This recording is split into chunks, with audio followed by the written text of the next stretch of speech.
was brought up during the Depression, and as was the case then, things were a bit hard on families who want to do the best for their children. I knew what my parents had done for me. My mother thought it was important that a good education with wide reading and an appreciation of literature and that sort of thing was important. So they managed, with the help of other people, to send me to what were considered the best schools that were reliable in those respects. So insurance helped, family helped. That was generally the case.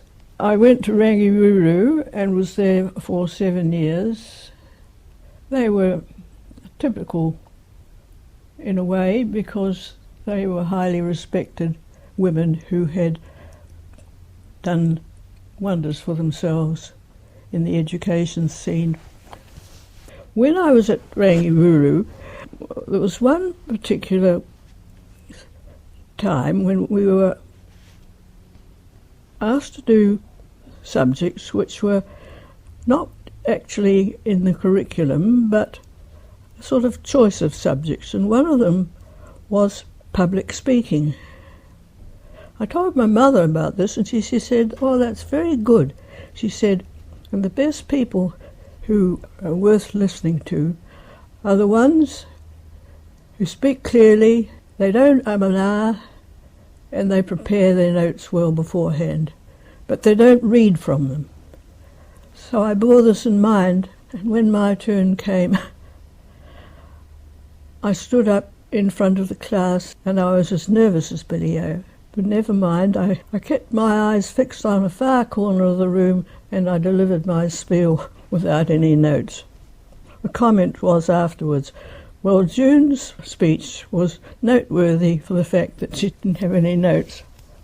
So I became aware then that it was important to know your subject, have an idea of what the objections were going to be, and to anticipate any adverse reactions. Later on, when I left school, we had a year before we could... What was the situation? The war had started, and we either had to go into one of the professions which was vital to the government's needs in terms of whatever they thought was necessary, such as teaching or health-related things. So the only professions which were available to women up till that time were really teaching, nursing, or typewriting. I had decided to apply before then for physiotherapy, not because I knew anything about it, but because I didn't want to be in any of the upper recognised positions that were available. But one of my friends was going there, so I said I applied for physiotherapy, and they wouldn't accept you until you were 18. So in the meantime, I had to hunt round for a job because I was now potentially an earner, and it was expected of everybody once they had finished their education. They then had to work for their own living and cope with their own future. Oh, I just got a job in Christchurch, actually. It was in the city, it was a photographer, Stefano Webb, who was one of the people you went to at that time. Not that I knew anything about photography or anything like that, but I was shown how to touch up photographs, because in those days photography was not quite the exact, precise field that it is today. Everybody laughed like Billy-O around me when they heard I was touching up photographs, but never mind, it went quite well, and I got my coming out photographs free, which was all right.